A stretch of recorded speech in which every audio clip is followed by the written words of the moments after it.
Buenos días chicos, un saludo cordial a todos, esperando que se encuentren muy bien. El día de hoy les he preparado un resumen acerca de la historia de la computadora y los componentes que tiene. Entonces, en base a eso les enviaré conjuntamente con este video el taller de evaluación de este parcial para poder cerrar con el mismo y el próximo parcial poder continuar con lo que es Word, ¿sí? Cualquier duda, cualquier inquietud que tengan me la pueden hacer llegar a mi celular. Entonces, continuando con la historia de la computadora, tenemos que todo comenzó entre los años 600 y 500 antes de Cristo con el ábaco. En Grecia y en China empezó a surgir el ábaco como forma de calcular números de manera más sencilla. Entonces este fue el primer procesador de datos que surgió.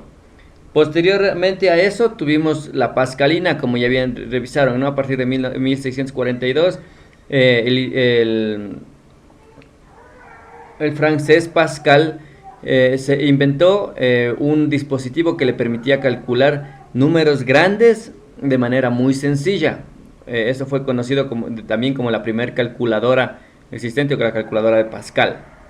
Después Lewis adapta esta pascalina a una rueda que permitía ingresar de manera mucho más sencilla los números para ser procesados. Posteriormente a eso aparece Johann Helffrich con un procesador de datos mucho más avanzado que fue conocido como la máquina diferencial. Esta máquina diferencial ya permitía procesar mayor número de datos e información de manera más sencilla. Claro que no tenía ninguna comparación con las computadoras que conocemos hoy en día. Posteriormente a eso aparece el telar. No sé si es que de pronto alguien ha visto o alguien conoce el telar. Es una máquina grande que permite tejer, tejer prendas de vestir. Entonces, ¿cuál fue el ingenio de esta máquina? ¿Por qué lo novedoso en su época? Porque permitía después de programar o de ubicar algunos engranajes en su lugar, permitía que la máquina sola vaya tejiendo prendas de vestir o vaya haciendo telas. Entonces, el momento que la máquina trabajaba sola ya era una procesadora de datos impresionante para la época.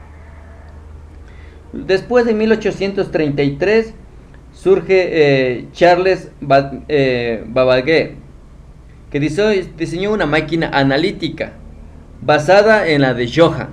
Esta máquina permitía ya ingresar más de 20 dígitos y procesarlos al mismo tiempo. Entonces, para las personas que hasta ese tiempo estaban acostumbradas a hacer todo manualmente, poder ingresar 20 datos, 20 dígitos y que les automáticamente tener el resultado de ese proceso matemático era increíble. Posteriormente a eso, en 1945,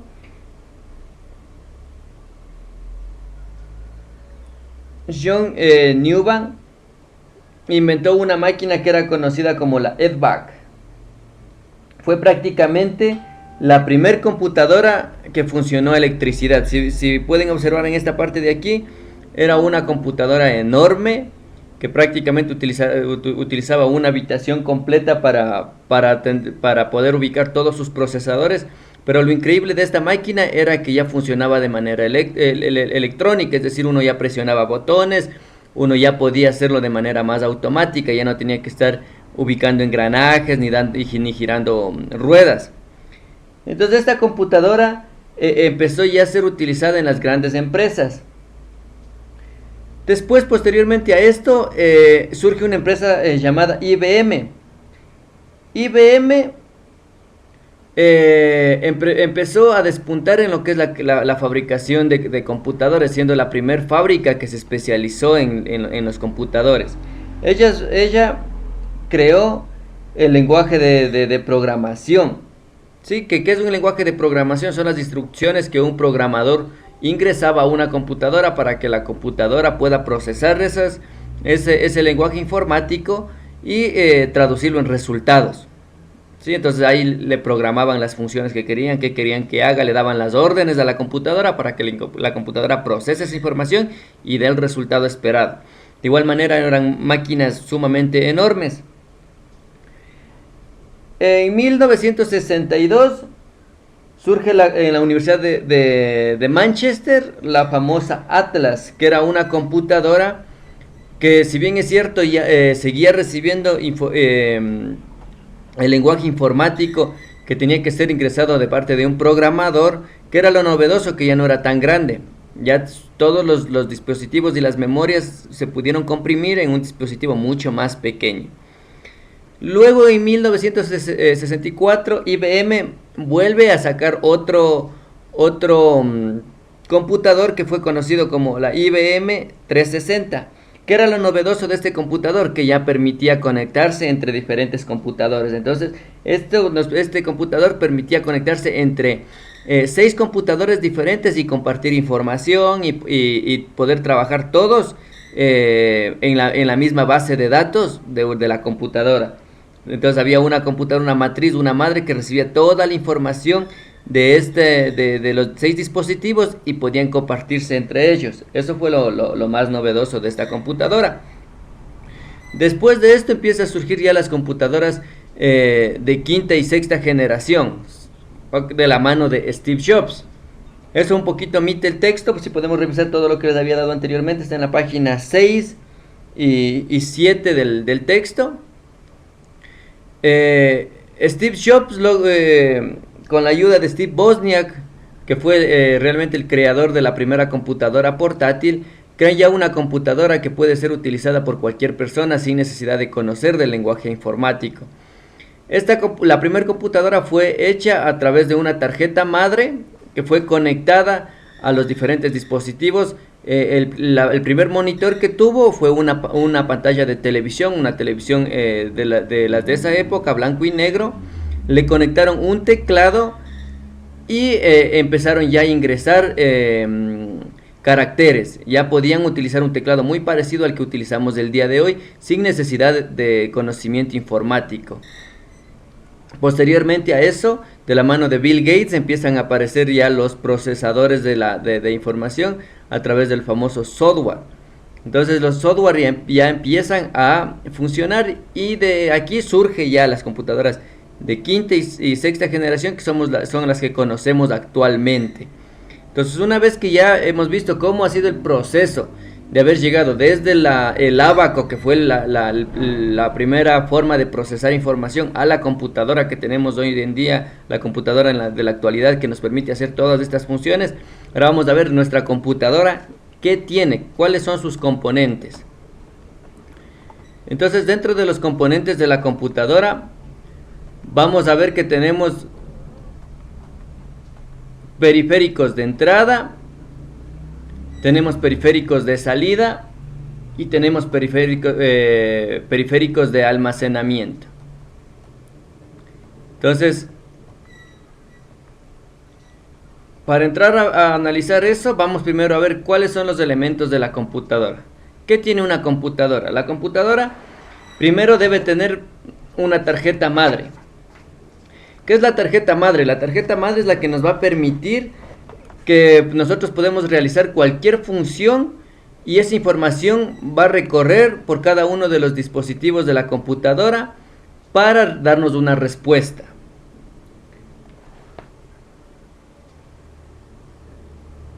Luego tenemos el microprocesador. Como podemos ver, esta es la tarjeta madre, ¿no? Esta de aquí es la tarjeta madre, que es la que abarca a todos los demás componentes que vamos a ver a continuación para que funcione. Posteriormente tenemos el microprocesador. Si vemos el microprocesador, es lo que tiene sujeto aquí entre los dedos en la imagen. Es el microprocesador, es parte de la tarjeta madre. La vamos a encontrar dentro de la tarjeta madre, el microprocesador. El microprocesador nos permite que la computadora procese la información. Es prácticamente el cerebro de la computadora. Ella recibe la información y envía a los diferentes dispositivos para que reaccionen según la necesidad o según lo que nosotros le estamos pidiendo. Entonces ella coge la información, la procesa y envía para que la computadora ejecute la función que necesitamos hacer. Tenemos la memoria RAM. Tenemos acá la memoria RAM. La memoria RAM nos permite leer todo lo que nosotros ingresemos. Por ejemplo, nosotros ingresamos un documento, permite que se abra el documento y que lo podamos observar. Nosotros ponemos un video en la computadora y esa memoria RAM va a permitir que la computadora reconozca qué es lo que le enviamos y lo reproduzca y nos lo muestre a nosotros.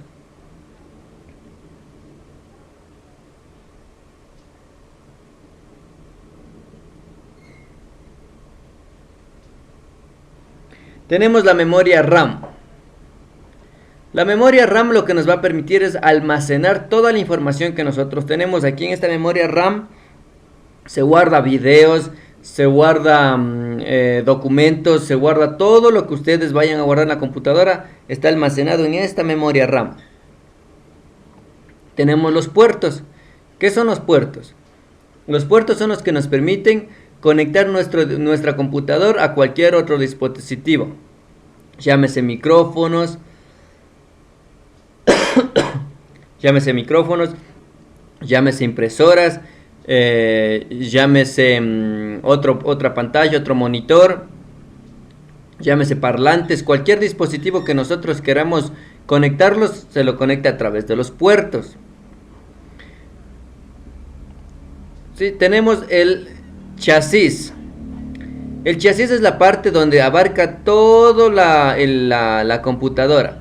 ¿Sí? El chasis es todo lo que nosotros conocemos como hardware. ¿Sí? Es lo que nosotros podemos tocar. Es el caparazón de la computadora. Toda esta parte de aquí, el exterior, eso se lo conoce como chasis. Es el caparazón de la computadora, lo que abarca el resto de piezas de la computadora. Tenemos la unidad de CD-ROM. La unidad de CD-ROM es la que nos va a permitir ubicar un disco o ubicar un CD dentro de la computadora para poder leer. Sí, puede ser un CD o puede ser un DVD dependiendo la necesidad que tengamos. Y tenemos el disco duro. El disco duro es la base en donde se guarda toda la información, tanto de procesamiento de datos, tanto de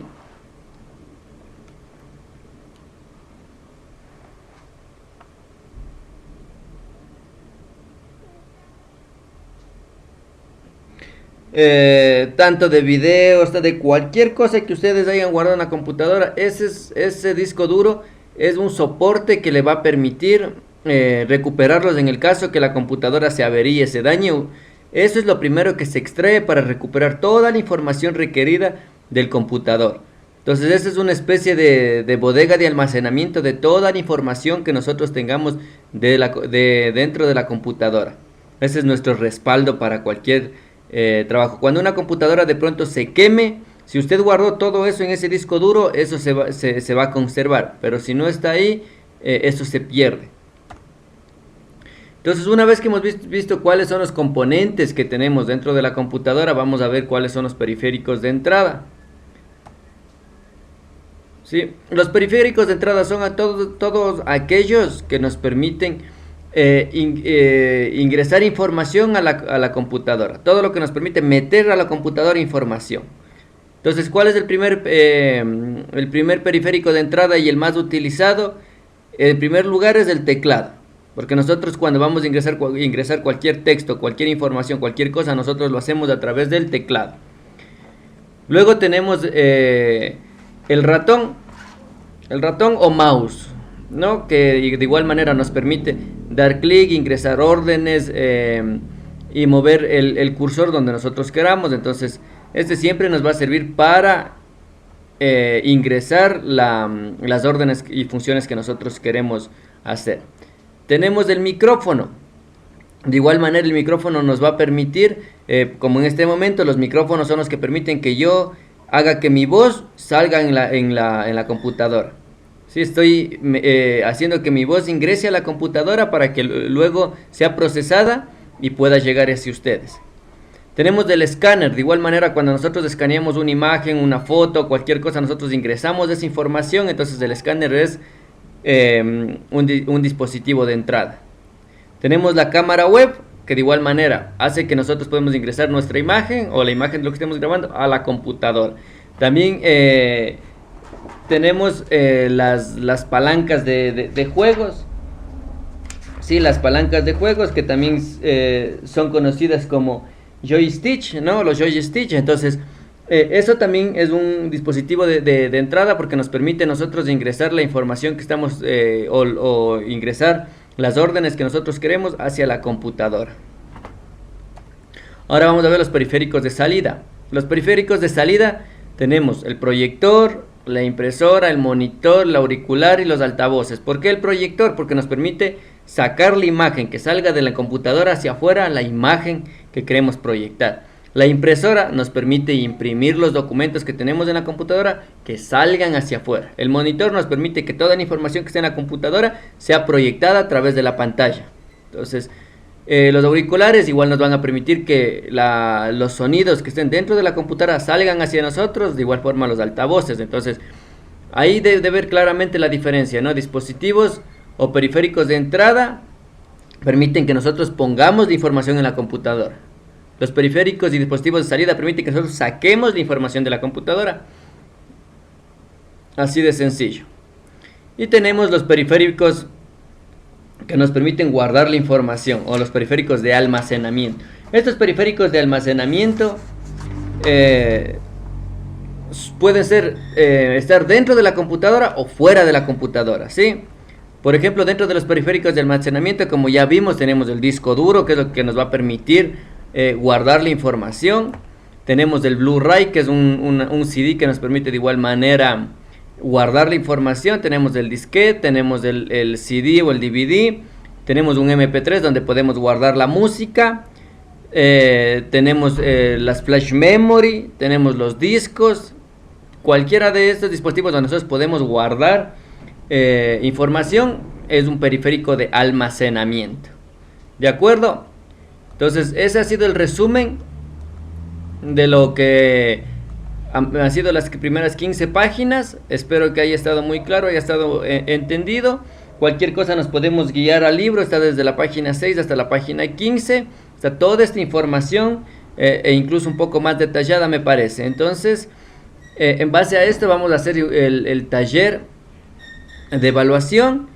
Y a partir de la próxima clase continuamos con lo que es Word para seguir avanzando con la asignatura. Muchísimas gracias, un fuerte abrazo, saludos a todos. Muchísimas gracias, que pasen bien.